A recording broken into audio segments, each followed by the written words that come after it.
Hey, it's me, Kid Cudi, and I'm gonna be on OTHERtone. I'm really fucking excited about it. Yeah. OTHERtone, tone. We're here with Kid Cudi. Hey. What up? Happy to be here. I'm excited about this one. Yeah.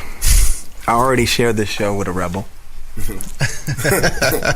And now we have another rebel on the show. What sign is Cudi? Aquarius. Wow. I'm sorry, Aquarius. For 5,000, John. Wow. Does that explain a lot? I'm very surprised because, okay, yeah, it makes sense. Makes sense. But I'm surprised because I never. I was like, oh, okay. I thought Gemini for sure. Yeah, because he's. Really? I bet he's got a rising or moon or something. Do you know your whole situation? Not in detail, no. Do you know what time you were born and where you were born? Yeah. In Cleveland, Ohio, 2 a.m.-ish. 2 a.m. Somebody look that up. They'll tell us in 2 seconds. What your rising is. Speaking of Cleveland, congratulations. Oh, I haven't. LeBron. Oh yeah. I like sports. It's cool. I mean, we needed one. That's cool. I just love seeing just the joy in the city, really, more than anything. Just seeing everybody happy. Yeah, congrats, big bro. You did it again. Pharrell's been telling everybody that LeBron's gonna win. Yeah. It's destiny. You know why? Because, you know, there was just a moment. There was a moment where he saw, oh, yeah, that's right. And then he just never looked back, you know? And everyone thought I was crazy. And they came back, you know, they were down 3-1. I was definitely rooting for the Warriors, so he hurt my heart. Yeah. It's okay because that's the thing about sports. They keep playing, no? Yeah. There's another year. Yeah. But another ring. Yeah. So when do we start? When can we start? When can we start? When can we? Now? This is OTHERtone, and I'm Pharrell Williams. Scott Benner. So what's been going on with you? Mostly just recording, and I got staying creative, you know, one day at a time. I'm trying not to lose sight of the goal, finishing this project. And, Have you guys ever worked together? Yeah. Yeah, I mean, we went in, but I don't think we ever finished anything. Nah, we didn't. It's interesting. That was the first time. I remember you were like, "Can I produce you?" And I was just like, "Oh, yeah." Because you do your own thing. Yeah, I've just nobody's ever asked me, you know. Yeah. I got in the game off our own energy, you know. Like Day and Night was something that me and my buddy Dr. Genius, who I've been working with for years, we made that in the closet, you know. So it was all new to me working with anybody outside of that. And then on top of that, the pressure. Yeah. Working with Pharrell at that time, it was like, you know, it was like the golden child. But I think, you know, at this time, we should definitely, like, where I'm at right now, it's a crime we haven't. You know, I was so It is. Let's not get locked up. No, for sure. It's a crime we haven't. And I think now is the time. I'm at a place where I won't have anxiety in the room. So it'll be good. I think you guys would be such a perfect fit for each other. I think it's, you know, Pharrell's is doing so much. It's probably gonna be hard to lock him down. No, we're gonna figure that out because honestly, this conversation will be very educational for me. But also when I'm in the studio, like what I love to do is deduce from a conversation and like literally have the conversation take us into a creative place. And like you might just say some wild, like, yeah, man, you know, it's crazy. On my off time, I listen to Caribbean music. Yeah. Then that's probably where I'm gonna want to go. Right. Especially if it's something you've never done before. Right on. Because we'll put the context in it and we'll make it, you know, we'll make it hard as, but we want to make sure that like we're actually breaking ground and going somewhere you've never gone before, but you're comfortable because you're all about it. Yeah. Your instincts is all you need. Yeah. You know? I think I'm definitely more open-minded than I was back then. Yeah, well, I think I didn't know what my sound was either. And it was like my first album we worked on. I mean, right off the bat. Yeah. I mean, when I got my deal, there was only a few motherfuckers I wanted to work with. Pharrell was at the top of that list. And I kind of got Kanye already by default. He would have been on that list, but I had already worked with him and Jay. So it was like who else? And so that was something that I knew I wanted, but like it was so early on, I didn't even know what that album was gonna sound like. It was like one of my first 3 sessions after we got the budget. Right. Wow. Like literally worked on that album a year. That was like right in the beginning. Yeah. We went to Miami. Yeah. I'll never forget that. I'm gonna write about it in my memoirs because there's a lot of other details. This is like this fast version, y'all. But yeah, I just want to detail the moment, the walking in the room, running into you. We've ran into each other multiple times in my life. Yeah. Vape store. Cleveland, years ago. Wow. His tour bus. He was on the radio one day. Do you remember this? This is years ago. Tell me. All right, so my brother had called me one day and he was like, yo, I heard Pharrell on the radio talking about he would be downtown, and if you had a demo you should bring it. And I was like, Pharrell doesn't take demos, dude. Stop calling me and wasting my time. Getting me all excited. He was like, no, I'm serious, I just heard this on the radio. And then I like turned on the radio and then they repeated the message and I didn't have tickets to the show, but I remember like, persuading my sister to take me down there. And my sister was always just like, she wrote for me. She still does to this day. Maisha, I love you. She's just the coolest big sister. And she drove me down there. And as we're driving, your tour bus, dude, was parked on the street with the hazard lights on. It had just pulled over. And I looked at my sister and she was like, get out. Just hand it to the driver and just come back in the car. We'll go home. She was ready to go. I was like, what? It's just like, just go up to him. I was like, nah, man, I'm not about to knock on the door, man. I'm not doing that. And I hate when fans do that. But so, I had proper fan etiquette. I wasn't about to do that ish, but as soon as we were having this conversation, the driver, your manager, everybody kind of filed out the bus and they were looking like lost. I got out and I was like, hey guys, I got this CD. I just wanted to give it to you. He's like, oh yeah, we'll give it to him. He's like, hey, but do you know where the Metropolis is? I was like, yeah, man, me and my sister will take you, follow us in the Honda. Wow. So, Wow. Drew, right? Yeah. Your engineer. Yeah. So that's how you know this shit is fact, y'all. Wow. Drew took my CD. He was like, hang out with us. Come kick it. Wow. He's like, you can hang out. I was like, whoa, are you serious? I was like, I got my sister. He's like, come follow us. We went in the Metropolis. It was dead. It was whack. So, of course, she left. And then we left, and he was like, come with us to the next spot. Went to the next spot. It was popping. We hung out. This is like Peabody's downtown. Pharrell's front was out, so him and Family on the speakers. He's doing this thing. It's like, oh, it's just like the video, And for me in that moment, it was like, okay, this is a guy who's a fucking superstar, and he's just cool. And I know he's a superstar, and everybody knows this, they're freaking out, but he's cool.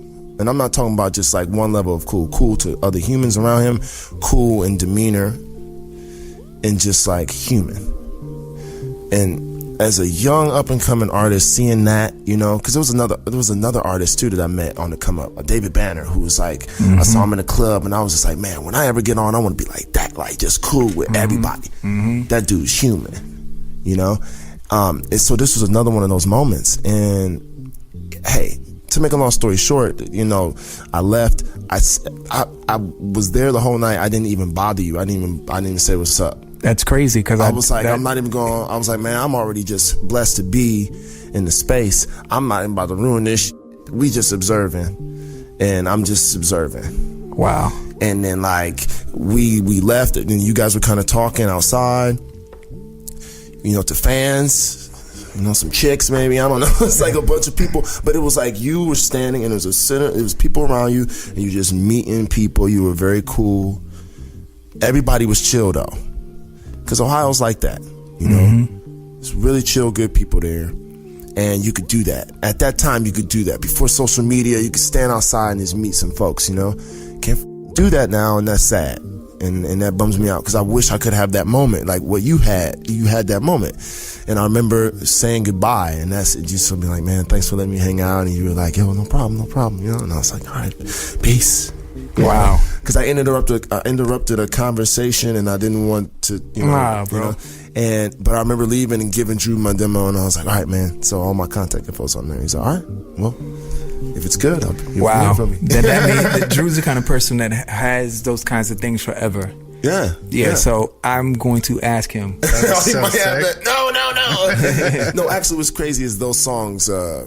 Somebody had that demo. I was giving it to like college friends and shit.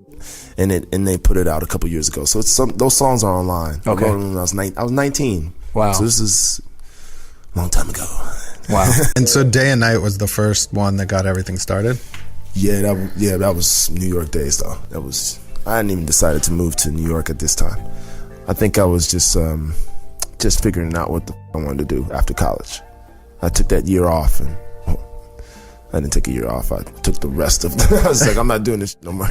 But I finished up the year, and I had that summer off, to kind of decide what I wanted to do.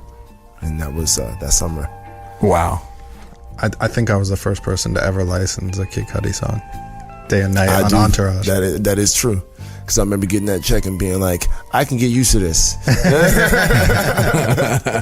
I was like, I can do this. This is all right. And the scene was cool. It was tasteful. Because I told myself, like, I don't ever want to be that type of artist that's just doing, you know, just giving the music out to whoever. And I'm still that way. And I think early on I did some really, like, questionable features. And I remember being just so amazed at the amount of money that people were willing to give me for my raps, my art, that I was just like saying yes to just call people's bluff. But then when you get that check and you realize it's real, it's like, whoa.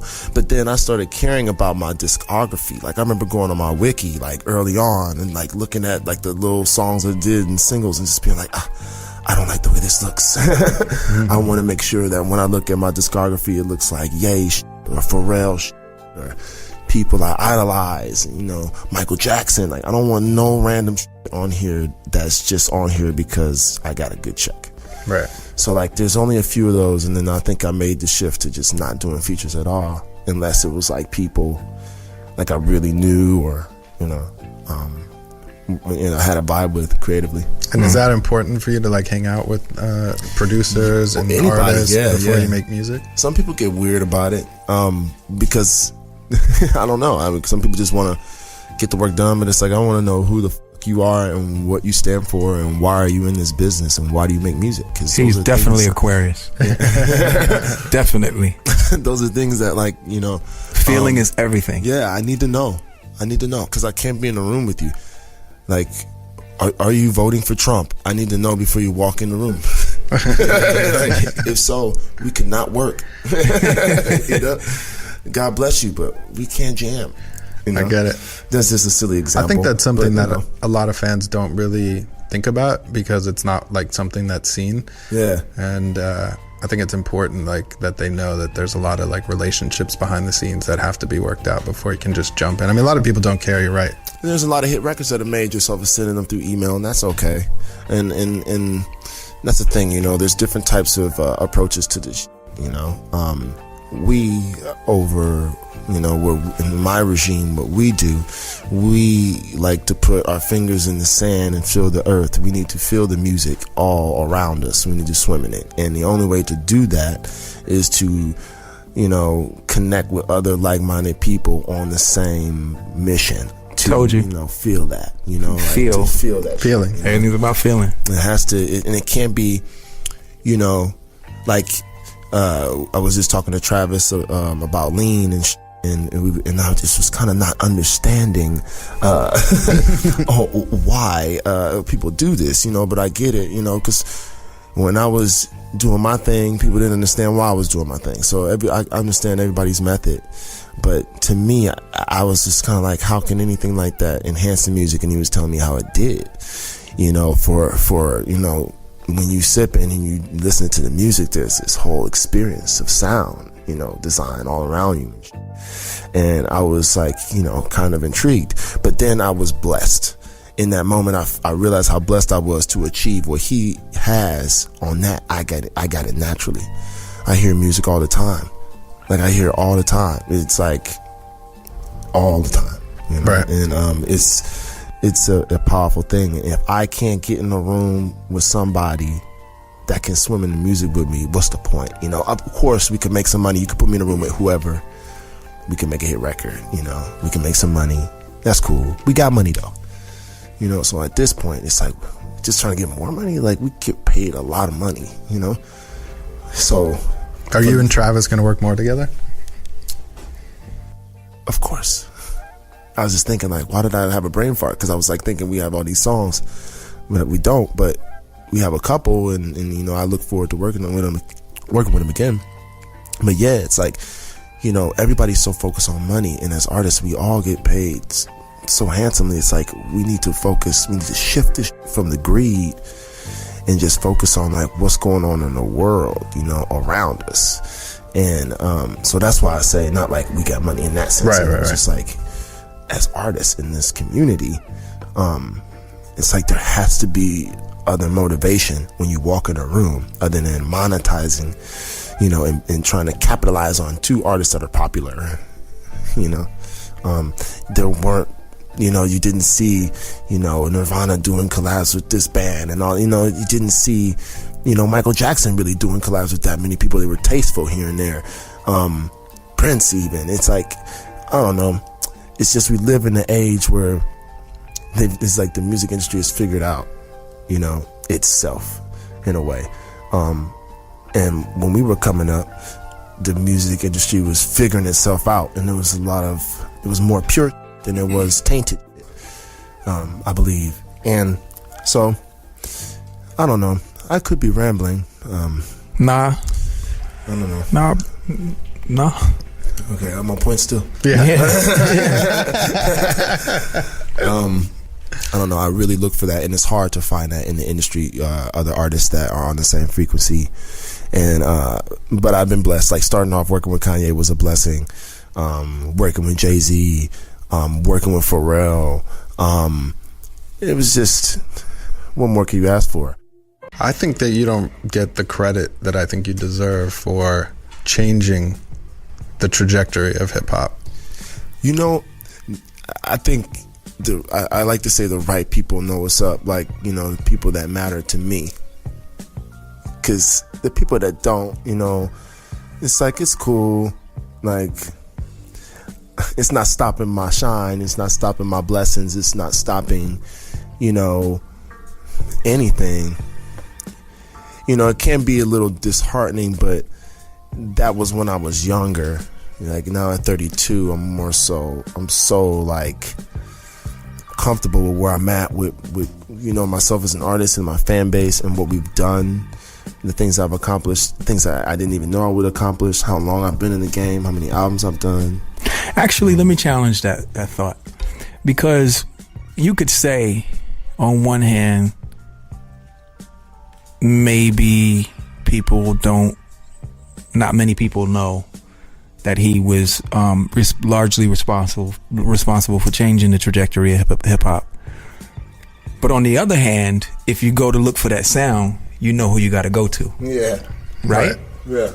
So, but you can't get me. So that's why you have like my fillers. All right. Right? You know, I had a choice. Right. That could have been me. And there's no offense, you know? I want to see any black man win and make some money, you know? Rather than be in the streets and caught up in some shit. So yeah, I love seeing that. But, you know, I could be that. Or we could be this. You know? And there's a difference. You know, we stand for something over here. Not saying they don't stand for nothing over there, but, you know, it's a difference. You understand? I do get what you're saying. I know you get, Scott. I feel like, you're like, man, how can we talk about this, you know, in a political way? No, I don't care. There's no way. We got to just keep it real, man. But you know what I mean? You guys get it. You know, it's like no fucking offense.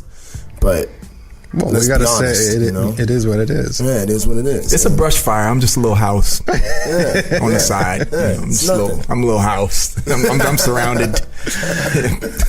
But you know what I mean? man, it's like I was blessed to work with such great artists early on that I was able to take a stance later on in my career where I could have been picky with who I worked with, and I've been blessed to work since then with some great artists. Even people you might not even know about.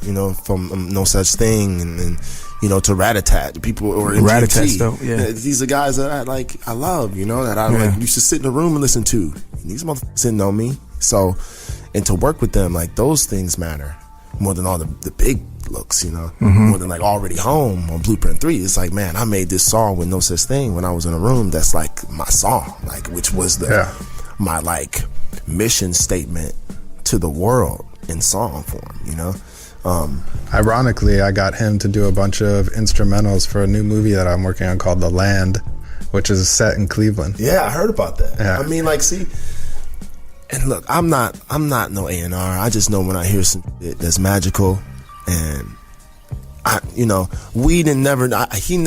was on. Like, I didn't know where I was going.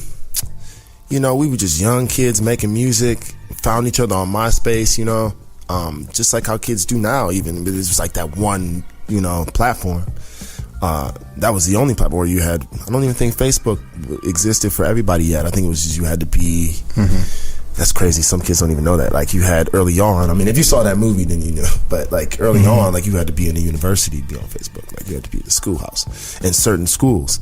So there was only one platform. MySpace was one. And when they made the MySpace music pages, it was like they opened it up for other artists to kind of put their own shit up. Yeah. That's when Day and Night got out there. And, that's how I think I found it. Yeah, it was like the MySpace song. It was like all over, and that was wild. And even just working at the Bape store and motherfuckers coming in there like, which is crazy. Out, like, and I'm working there and like, I was like, oh yeah, it's you. Like, oh man, I love your thanks. Hey, you got this in the media? And I'm like, yeah, man. I wasn't weird about it, but like when certain motherfuckers would come in the store. Like I would go down to the stock room because I was like, man, I refuse. If it ever pops off for anybody to ever say that I had to sell them some clothes up in here, man, I'm not giving no other rapper that arsenal, like that's not happening. I think it's cool though. I think it's the coolest thing ever. Well, I found out after the fact. Ye, like, Ye came in there one day, and that was funny. I had to chase him out because he left the sensor on his bag and it was like beeping and and like imagine like the last thing you want to do is like run after a motherfucker like him, like chasing somebody down the street. Like it's scary, but that was funny. Just I'm like, oh man, you left your sensor on your bag, or I was the kid that forgot to take it off. Actually, Rob Walker told me that. Oh, Rob, there's so many stories about that. He was always like, yeah, y'all put all that shit. Like literally new shit would come in, he'd have us have it all segregated to the side. It was like I was picking out shit for you, Pusha, the whole crew had a little stock. Y'all got all the goodies. We would be mad. You would be getting all the mediums. I'd be like, damn you, P. We couldn't get shit. And that time a medium is like a XX right now. It was like a XX for sure. And now it's like a small. Yeah, word out. But those are the good days. Man, it's crazy. The Nigo owned days. Yeah, shout to Nigo. Yeah, man. The general. He came to the store, man. It was crazy. I couldn't believe it. It was like him and the Teriyaki Boys, because at that time they were like, it was a myth, and they really came in there and kicked it with us, and we took a picture in the store. It's like it's actually floating around on the internet. I had a mohawk those days. That's awesome. That's awesome. So I was so broke when I got to the Bape store that the first 2 weeks it was just kind of like I wore the same outfit every day until I got that check.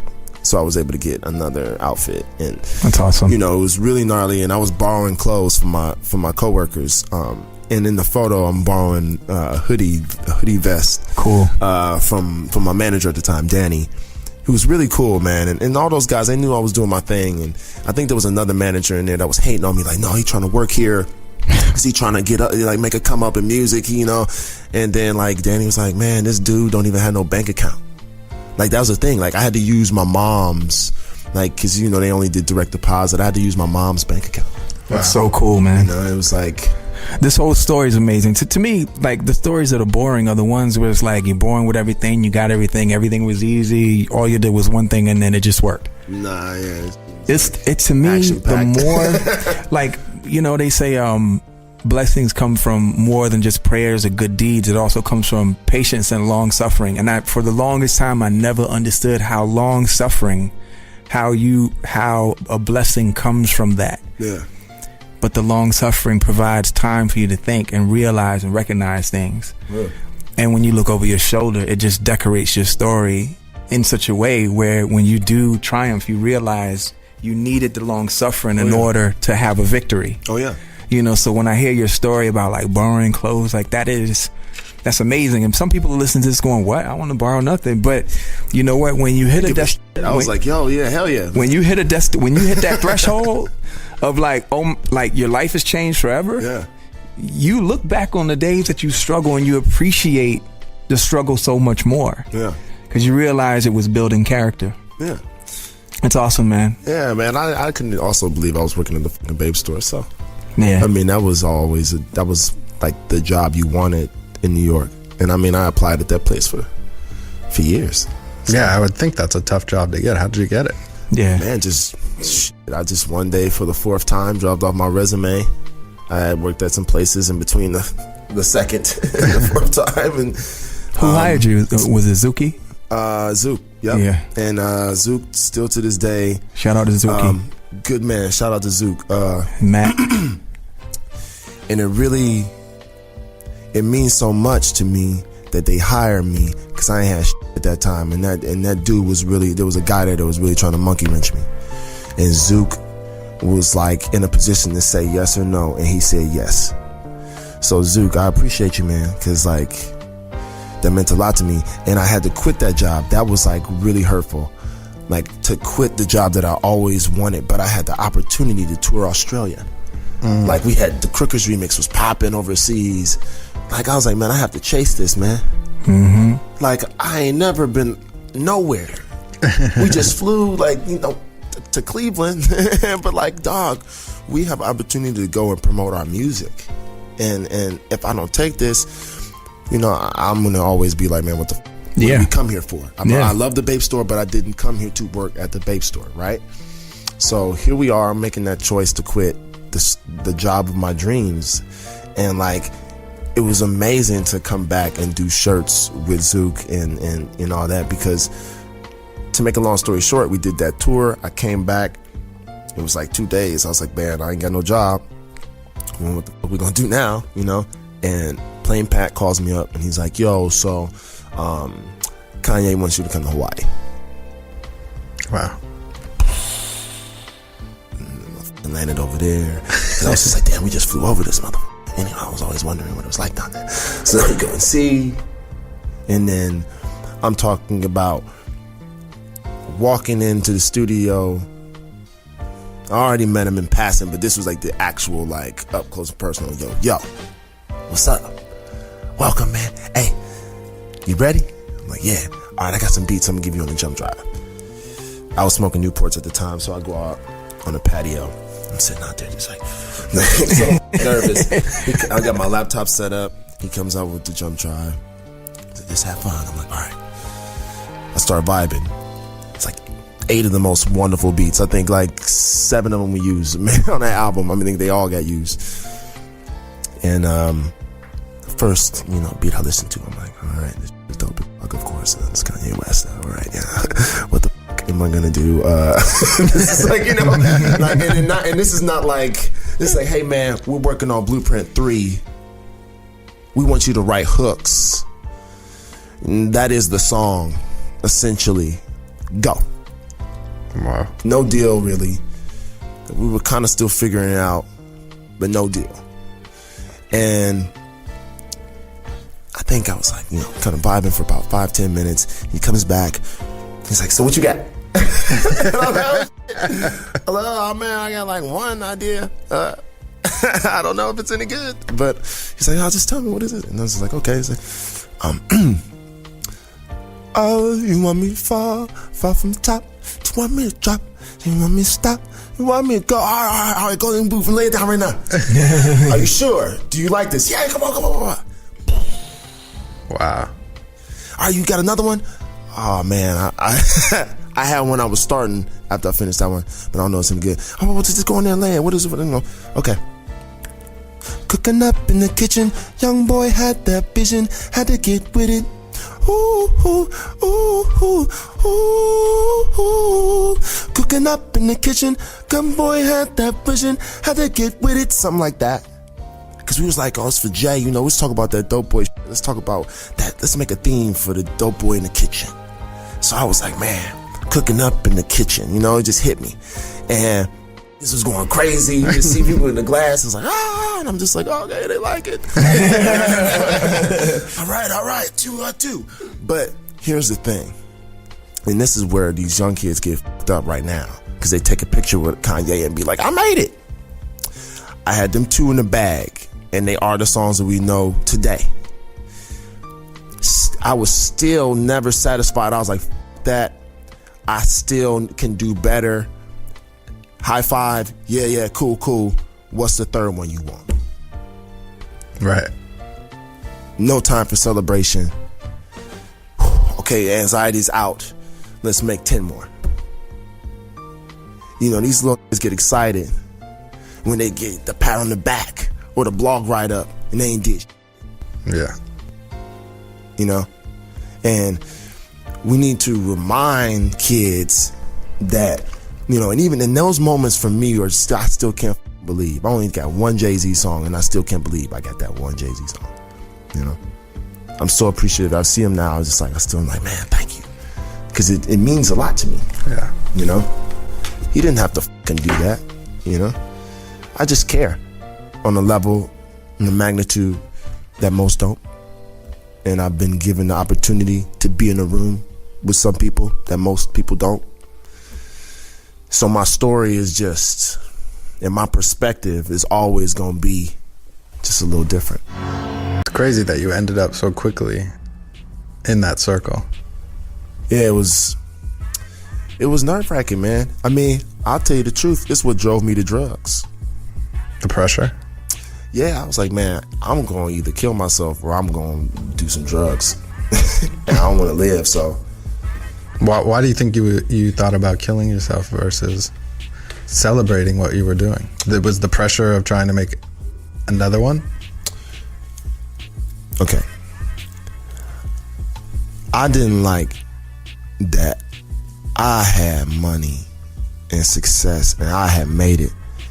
You know, everybody I had ever met in my life, good people, weren't able to experience the same. And I wasn't able to truly enjoy my success. Even though I worked hard for it, it bothered me that I had just had so much and my friends didn't. Right. And it was hard for me to enjoy it. I'm getting emotional about it. It was hard for me to enjoy it. And that's truthfully, it didn't seem fair. And so, yeah, it didn't seem fair. And the fame didn't seem fair. I'm not saying I didn't work hard, but like I don't know. Not saying I didn't earn it, but it just didn't seem fair. Did you have someone that you could talk to back then that sort of understood? Like, no. And I mean someone who experienced the fame, who could give you advice. No, and that was the thing, because I didn't want to disturb Pat or Emil. They were really concerned about me. The both of them. It would always be an emotional thing. Emil, I remember he was at my house one day, and he was really worried. It was an emotional thing. It's just you know, when you see that you're disturbing people, because I did my shit alone, you know, like I wasn't like the type of like person that did drugs that came and yo up, you know, like I was like considerate. I was a considerate little addict for a time, you know. I was like, I didn't want people to know. I had tricks of hiding it, and it was wild, man, because I just was trying to maintain. I wasn't trying to be cool. I wasn't proud of it. My two uncles were crackheads, you know, coming up. I had to see that. Right. So, you know, I remember watching my mom corner my uncle, he came to the house loaded one time. I was like maybe 6 or 7. And she cornered him in a room. I couldn't really make out much, but I remember her saying, if you ever come over here again, like this, I'll kill you. Along those lines, And they were good men, but I saw drugs destroy them. So for me, I always told myself, I'll never smoke cigarettes. Started smoking Newports. Oh man, I'll never do drugs. I'll never sniff anything up my nose but the nasal necks. Started doing coke. So there was a guilt I was building. And then me and my mom are so tight. She's like my best friend. It's like you just start to build these things internally. So yeah, I could have spoke to someone, but it's like all I'm really doing is just disturbing their peace. There's a blessing going on. Let's focus on the blessing. Whatever we got to do to keep that going. And so that's what it was. And then it was rock and roll, and then I liked it. That was in the second part. It's like I became invincible. And the Rager character was a real thing. And in not being able to talk to another human alive that really got what I was dealing with, I became obsessed with, all the greats that could have possibly been dealing with the same thing psychologically, and then I dove into Morrison and Hendrix and then Kurt early on and got obsessed. And then I was like, these are my heroes, they understand me, and if I die this way, then this is destiny. And so I just really didn't give a shit. I remember on my 27th birthday, at the stroke of midnight, I wasn't even happy. It was like I was trying to celebrate, but I was just like, maybe on the 28th I'll be like, woo! And I remember on the 28th I was just like, yeah, woo! If it happens, then it was just by some weird design and I'm not a part of some fucking twisted thing. But it was, I didn't even know to what magnitude I would have success. So when it became such a big thing, I was just so blessed, so happy. And I didn't know if I would even have a budget to do a second album and tell my story. So when it came time to do Speeding Bullet to Heaven, not Speeding Bullet to Heaven, sorry, which I say Speeding Bullet to Heaven because I wrote a lot of songs on that album that focused on my mindset in that time. Right. So certain songs that just I didn't get a chance to express, just a lot of anger that I was able to get out on that album, screaming and playing guitar. But Mr. Rager, when I had got arrested and I got off the I got in a clear headspace where I was like, okay, I have a job here and people give a fuck about me. Because when I got arrested, I saw that people cared, and I was like, oh, people aren't give a fuck. And then my family, then my daughter, and so it's it was a culmination of things, and it was this turnaround that led me to finish the album. And then, so that's what I'm saying, man. I didn't even know I would have WZRD, Indicud, all this shit, man. And to me, even the it's just, when we was doing shows for $5,000, I thought I made it. Right. I was like, are you sure? Dennis, are you sure? Man, they said they're gonna give you $5,000 to do a 30-minute set. What? And just me? Yes. Man, that's crazy. We coming from zero, the negative. We just appreciated it. It was like, man, we made something from nothing, from out of the thin air. And people care. We just, I don't know, just the Ohio in me, I don't know. But we just, even to this day, it's still a blessing. I appreciate it all. To be at this point where we could say we got 8 albums. Who knew? Where do you think you go from here? Do you think it's mostly, do you think you're going to divide your time between music and movies or acting? You have to. I'm convinced. I'm convinced. All right. It's been interesting, man. I've been really, really blessed to do some cool shit through HBO and some cool indie movies, and because money is not the motivation. So with film, I can do an indie, and get my kicks doing that, you know, because I can feel something there. It's like when you do indies, it's like everyone's an artist and everyone's kind of in it, you know, and they mean it for real on a level where it's like you don't really, not saying that big studio movies are soulless, because there's a lot of amazing ones that are magical, but you just get that there's an all business thing when you do the big studio movies, whereas in the indie world it's a collaborative. It's like artists, it's like this thing, and I love that world because that's the world we live in music. So we do that, but let's be real, I haven't done many roles because there aren't that many roles for us. And let's be real, and I've been lucky to do, you know, a pilot or, you know, a Genius or, you know, something like that, you know. You know what? Like, I think anyone listening to this interview is gonna expect you to do both. And definitely, and anybody from the if anybody would love to write me some films, I do. Well, some that's what acting. That's what I was getting to. Like, here's the thing. Like, in my opinion, my suggestion, and what I would love to see happen, is that, you know, you have a lot of assets that you have not necessarily used. Like the currency, your currency is your personality, and like you being the only one who is Cudi. Yeah. You can go to one of the best colleges where they have really good writers. Yeah. They do that. They'd write the best thing in the world for you in 2 seconds. Yeah. I'd argue that he could show up at the right college and literally put his whole entire crew together. I think he's writing something for himself. Well, yeah, that's. But I'm just saying, you have that. You have that power, and you have that influence. Like, there's a lot of kids that look up to you. Oh, for sure. I'm just very like right now, he's probably going to get a ton of them because they're listening. I'm just trying to fucking like. I'm not in any rush, one, and I just want to make sure that whatever we do, because I'm more open-minded than ever now. Yeah. Whatever we do is tasteful, is powerful, it inspires, it means something. You're gonna get so many scripts right now. I wish they didn't make 8,000 Basquiat movies, because you would have been sick in that. Dude, I thought I was the only one. I'm like, yo, he's got to do it. Yeah, but I still think at some point, if someone could come up with a fresh take so on many it, movies about him. They do, but they don't have like somebody that has the same attitude naturally. You know what I mean? Yeah, and similar stories. Well, it's cool. Seriously. I mean, and when you do get to your next film situation, holler at me for music if you need it.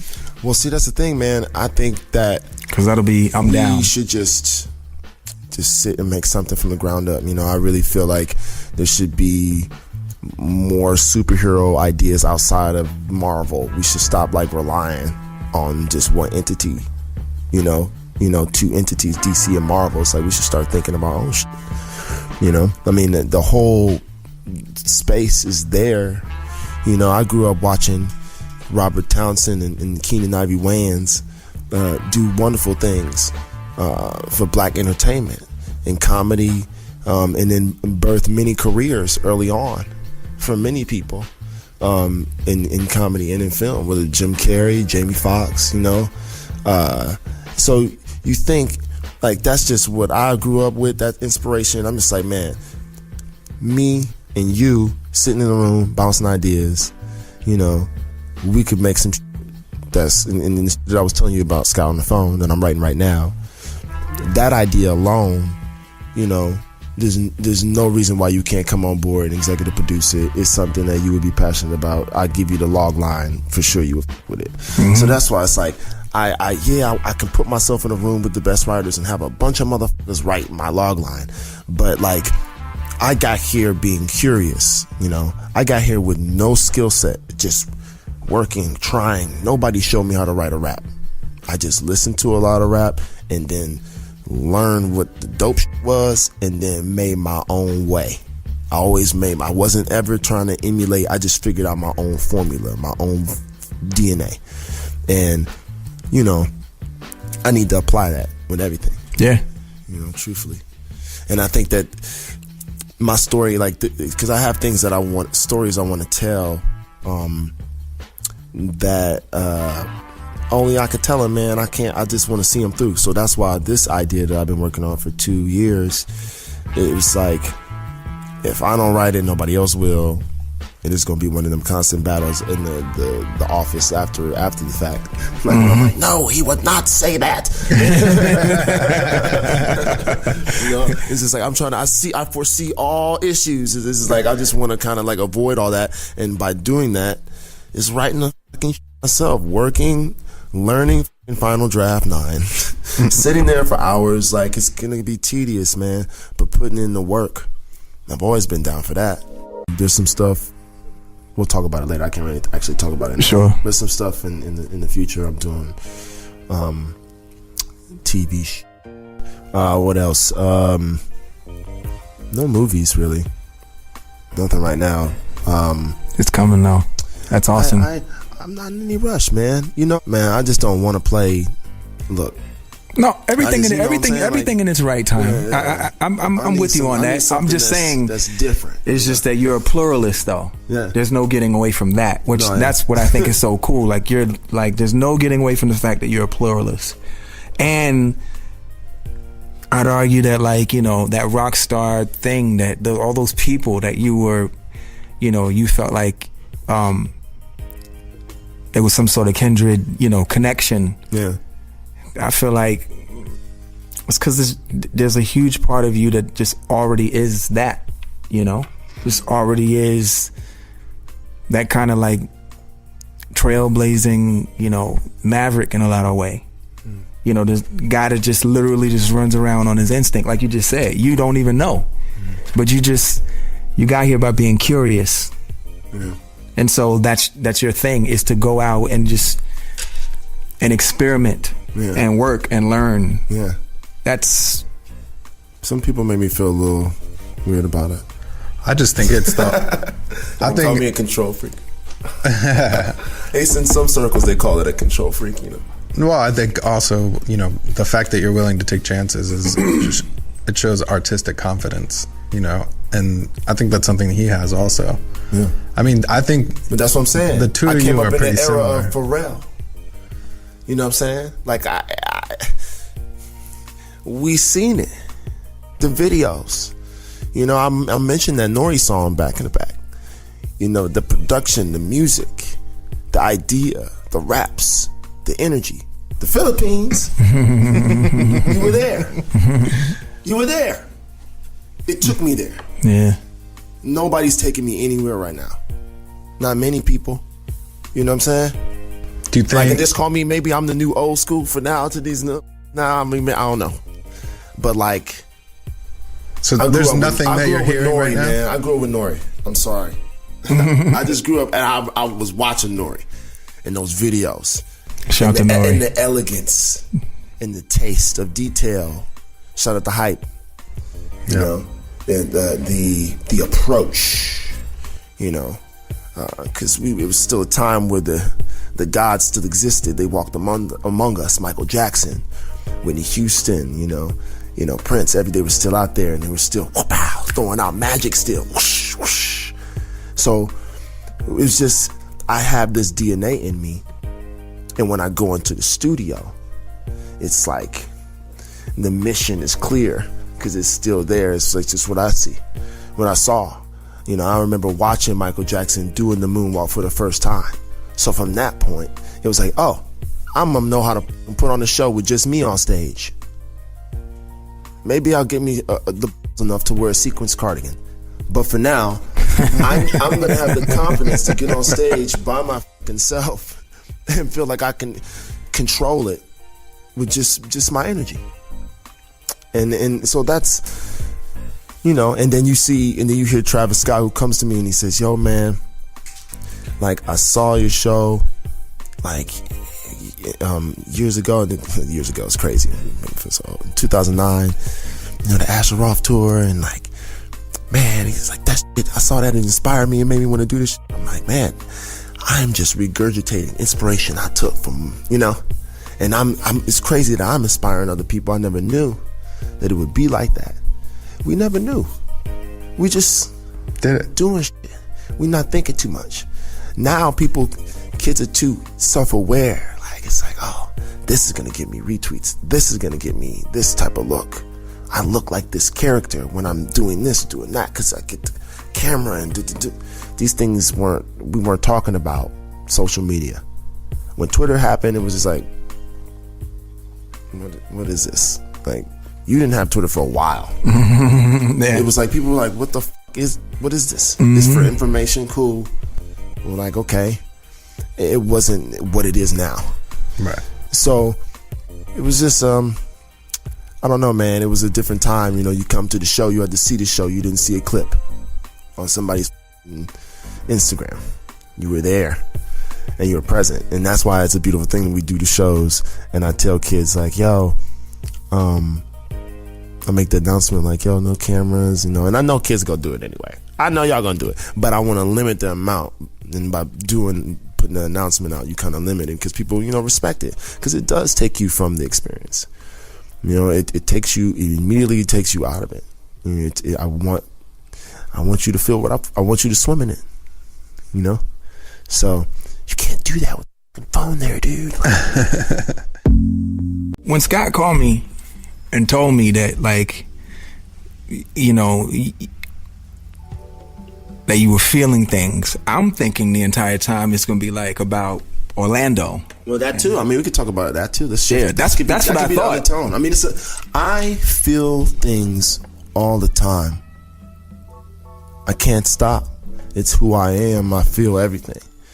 You know what I'm saying? It's like, that's what makes me me. So like, even that, for example, when we were talking about in the back, you know, it's like crazy that some people are pretending that situation didn't happen specifically because it was a bunch of gay people. To some people, it's like a bunch of gay people. It's like, that bothers me. That bothers me. That people are kind of like, some people are pretending like that didn't happen, or that it's not that big of a deal, or that those human lives don't matter. And I think that some people care, and they're just weird about speaking up for gay people and gay rights and equality. And that sucks. I think we live in an age where there's too much fear, and we got to get off that. We just got to get off that. And I felt like that day, I was like, man, I had made a tweet about it, and you know, people kind of get into this thing, you know, with religion, and it's like, oh, well, God hates, you know, gays and all this, and it's just like, what? Like, where are you getting this information? You know, where you getting this information? And I don't really touch on religion a lot, you know, because I just don't get into it. I was raised Christian, and as I got older, I was just kind of like, hey, I'm gonna, like, you know, have my own personal relationship with God. I know I feel there's a God. I believe in the angels. I feel there are angels. There's energies around me. I'm gonna go with that. The deets, I don't want to get into, you know, because the deets get you into arguments, and motherfuckers be on that, like. That's where the hate comes from. I don't want to get into that. So I always stayed away from those types of things. And when I went there on Twitter and started seeing that my fan base was some of my fan base, some small portion of my fan base, because I know my fans. And it's all love in my fan base, but there's some small portion on Twitter that, you know, were really upset that I was supporting gay people. Oh, Kid Kadi supports gays. Oh, that's where they're going to hell. He's going to. It's like I watched people specifically, without a doubt, tell me that gay people are going to burn in hell. That it's. I don't even know what scripture this is. I don't even know why there are people even typing this to me. I don't understand the logic. I don't understand why there's people out here that think this way. Why people think this way. It was very stressful, you know. So then I got more inspired. I was just like, well, I can't have these people thinking I'm cool with this for real like that. Let me just tell them don't follow me. I just want to nip this in the bud. Like, I don't want this to ever. I'm going to support these people, and I don't want to say these people. Because it's sad I have to say these people, but I'm going to support when other humans are fucking murdered, and it's the largest mass murder in the history of the United States, I'm going to say something about that, because we all should. I don't know why we wouldn't. And who gives a fuck if they have something to say about it, you know? If they want to call me gay, so what? People have been calling me gay for years just for wearing skinny jeans. It's like, who gives a fuck? I mean, it doesn't matter to me. I don't care. So it allows me to put myself in a position to be like, man, fuck that. You know, because I know I grew up with some guys that came out of the closet like after high school, and we grew up. I never had no problem with them. It was never weird. It was some of the realest things I ever knew. I used to see them beat the shit out of people all the time. You know, it was never like. And when they came out of the closet, it was just kind of like, oh man, well, I'm happy he's free now, and he could truly be who he wants to be, and he could find some happiness. When a lot of people in our circle were weirded out about it. You know, I did this movie called James White, and I did this interview when it was at Sundance about, you know, the kissing scenes that we had to do. And I remember I was in Cleveland, and my buddies were hanging out, and they was like, man, a lot of people saw that interview, and they were like, man, is Scott gay? And I was just like, what? It just let me know the ignorance.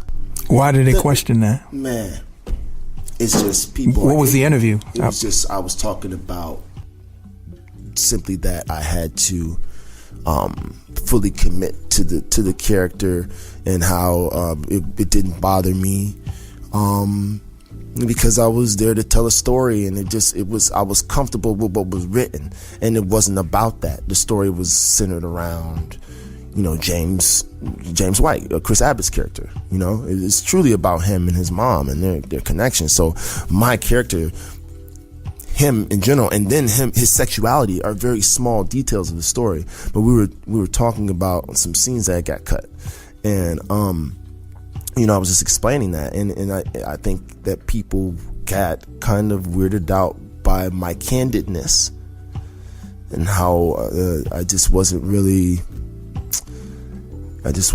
out by it. It let me know that there's a big cloak of ignorance out there, and it let me know that, like, there's an issue. So it was like when this when this happened and everything was going on Twitter, it was just like, man, I need to make sure that I let people know that I'm always gonna stand for what was right, and if you don't with that, then it's cool, you could go. I just think more people need to be like that out here in the world. You know, everybody's kind of like go with the flow. Everybody's kind of a mute. You know, I was watching, you know, you watch the game. It's like everybody loves basketball, you know. There was no banner, no nothing. You know, it's like people were killed, man. You know? I didn't even think about that. I did. Scott? It's crazy. I did. It bothered me. So here we are. You know, what do we do? What do we do? We talk about it. If people, you know, want to be upset, and people want to, you know, say I'm going to burn in hell for whatever, you know. If people think that gays are going to burn in hell for their choices, you know, whatever. But I think it's bullshit. I think it's stupid. And I'm not going to sit here in my position and allow people to, you know, talk that. So I wanted to make my fan base know that I'm not standing for that. And this is like a real family to me. I look at my fan base as a family. Everybody's got to be nice to each other. Everybody's got to love each other. You know, I see kids online talk about, oh man, I met my wife at your show. Oh man, I made friends at your show. It's like, yes, no hate, all love. Yes, I can't see that type of shit. So I wanted to nip it in the bud. You know, I just wanted to set it straight. Don't come to my fucking shows. You know, I really wanted to be a little bit more detailed, like talk about my fucking music, but I was like, no, and just keep it. You know, just like unfollow me. So yeah, that's the end of the undertone. He's like, wrap it up, B. Let's wrap it up, Box. Yeah. So I got real today, huh? You did. You guys are supposed to be talking more. I'm not supposed to be talking so much. Pharrell never talks. I want to. So tell me, Pharrell. Take it over the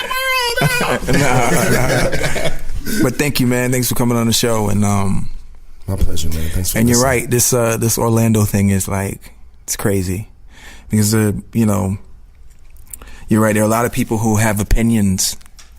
But what they're failing to realize is that was one group. And the reason why we should support that group is because one day you're going to look up, and when they're coming after your group for no rhyme or reason, and you can't understand it, and you can't understand the physics of why they don't like you and your kind, you're going to want somebody else who has nothing to do with you to stand up for you. To stand for you. Yeah. That's the thing. Yeah. You know, it was beautiful when you saw white people getting hosed down with black people in the 60s. Yeah. You saw them, it's like, some people like, man, why were the white people there? Because they were being human. Yeah. It was like you're seeing an injustice and you're not going to stand by and just let it happen. You know? It's about being human, man. And that's where change comes from. Straight up. Yeah, we have to reassess as a species. We have to reassess. Anyway, thank you. Dude, thank you for giving me the platform. This is awesome. Yeah.